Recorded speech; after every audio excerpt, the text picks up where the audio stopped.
In today's episode of the Pathmark Presents podcast, I got a very interesting guest here with me today. I'm with Alex Hewko, and she's hailing over from the folks over at Software Secured. And today we want to really deep dive into, what Software Secured is all about. On a high level, it basically helps to give, fast-growing SaaS companies proper penetration testing infrastructure. And today we want to, see what that really means, who's benefiting from it the most, and also a little bit how Alex is thinking about growth for the company. So welcome to the show.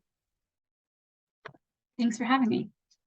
Of course, yeah. So maybe give us a quick insight. So what is Software Secured all about? Good question. So we are, as you mentioned, we provide penetration testing. Are you familiar with what penetration testing is? I mean, to a high level, but I guess I can require more knowledge, but I'm also sure a lot of marketers that are listening in would appreciate you giving us a quick insight.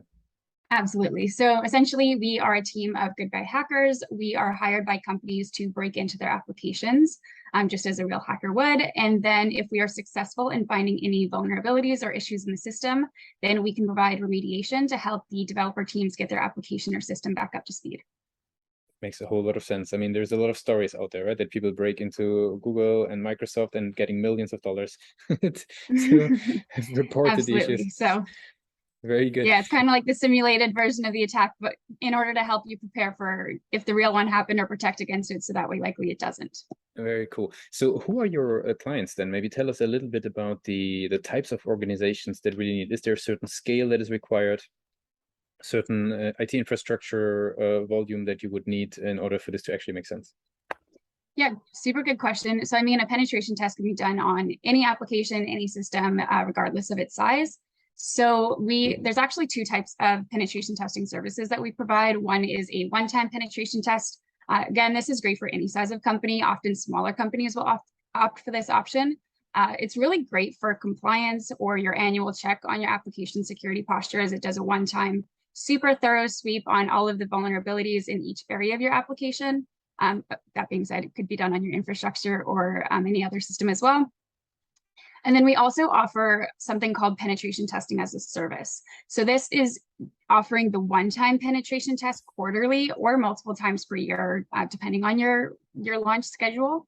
But then it also offers unlimited retesting and security consulting in between. So this is really great for a company that is growing quickly. They are releasing code a lot more frequently, so they might want to be testing that. And that way, that retesting, whenever you put out a little bit of new code, we can just test that. Or if you go back to patch one issue, we can just retest that. And then it also offers security consulting. So as you're building your application really quickly, you can reach out to our security engineers and we'll be able to provide you advice on how to build that securely.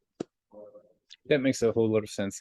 Now, who would typically be the individuals within the organization that would say, you know what, let's actually reach out to Software Secured? Is that like a CTO? Is that coming from the QA team who needs just a little bit more support? Like, where does that come from? Good question. So usually in a larger company, it would be the CISO, so the Chief Information Security Officer. This is a super specialized role that focuses exclusively on security.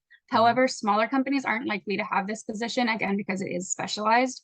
So in smaller or maybe even a mid-market company, there might be a CTO who's tasked with the security responsibility, or the CTO might even delegate this to somebody below them, maybe an engineer or a security architect, for example, or even a consultant who's tasked with being the security champion on their team.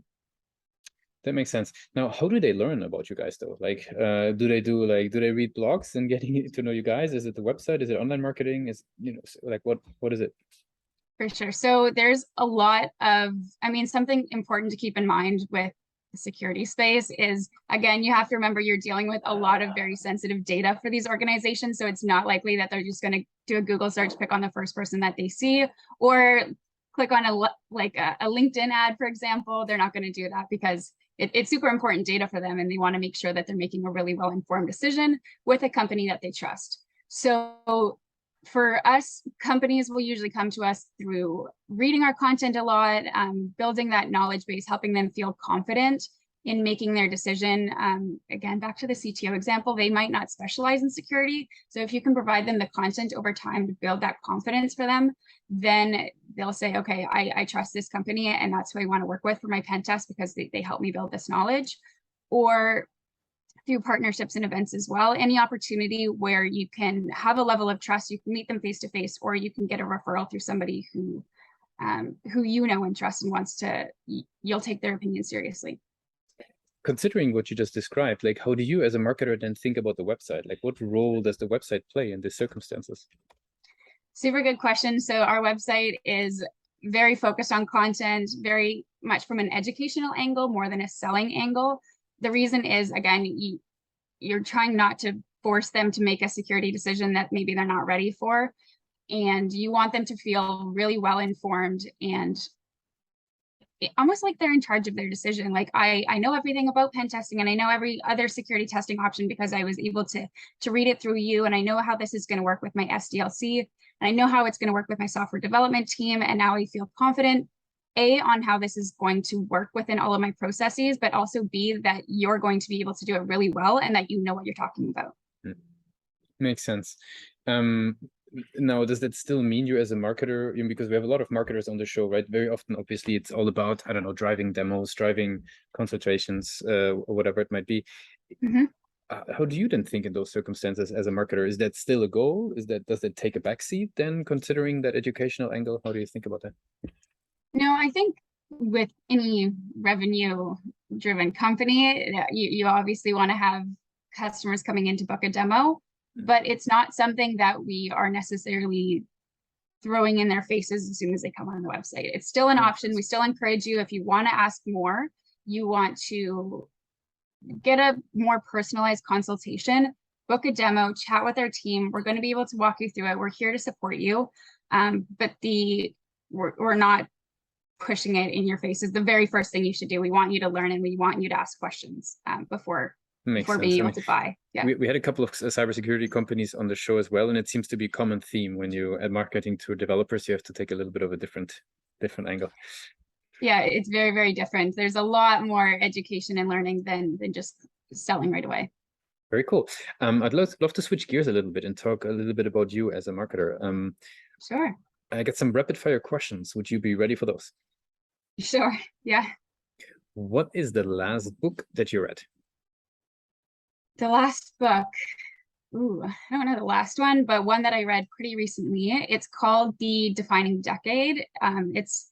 It's geared for people in their 20s, but it really has a lot of lessons that can be for anybody in any age. And essentially, it's from the perspective of a therapist who talks about what she's heard from her clients in their 20s and all of these life recommendations she helps that will help you build a better network, really grow your skills, get new experiences, and make the most out of your 20s so that there's a super good foundation. And then you can grow a lot further in the other years of your life. Mm-hmm. Very cool. What's one single thing that your company is focused on the most at the moment? On the most, I think on the marketing side, I talked a lot about the content, but I think as a company, we're also really focused on making a really great customer experience. Where are all of these angles where customers want more control over their security processes or more insights into their security processes, and what kinds of tools or people supports even can we have in place that will really help them feel confident about their security decisions? Mm-hmm. If there would be no boundaries in technology, what would be the one thing that you would fix for your role in marketing today?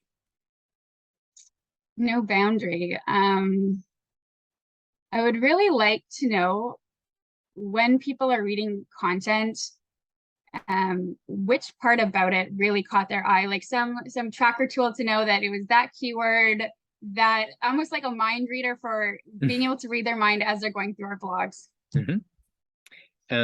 What's the last thing that kept you awake at night about the company? That's a good question. I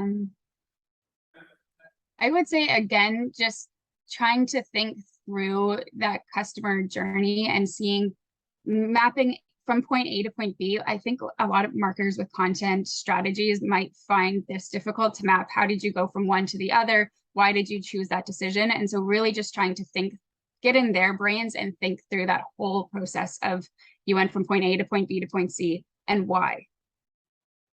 And for the very last question, if today would be your very first day, right, joining Software Secured, what's the one advice that you would give yourself? I would definitely tell myself, don't focus on marketing strategy. Keep in mind that when I started at the company, there was at that time no other marketing supports in place or marketing people in place. So that it was kind of starting from scratch to some extent. Mhm. So I was all about let's get a marketing system in place. Let's put, brand book, let's put social media, let's kind of look at all of these angles. But really what I recommend to anybody who's starting in a technical position or a technical company is to focus on learning the language of your target audience. Again, I've mentioned this a bunch. There's a very unique way of speaking to a very technical persona. They can tell when you don't know what you're talking about, and it's just a lot easier if you know what you're talking about as well as a marketer, and then you can communicate in a really effective way. And that trumps over everything else in the cybersecurity marketing space. Alex, thanks a lot for taking, the time to share the story of software secured. I want to give you the very last word. If somebody would be forgetting all that we discussed about software secured today, what's the one thing that people should remember? I would say that, we really do pride ourselves in the level of authenticity and human connectedness that we bring to the pen test space. In a time where a lot of things are being automated, we're still able to provide human hackers that utilize creativity, working on a lot of different types of business logic, and being able to work directly with a human hacker can do a lot for helping your business understand about their security and be able to ask questions. So if you need advice or you have a question, there's a real person on the other end of the line at Software Secure that you can ask. Thanks a lot for being a guest on Pathwing Presents. Yeah, thanks so much, Lucas.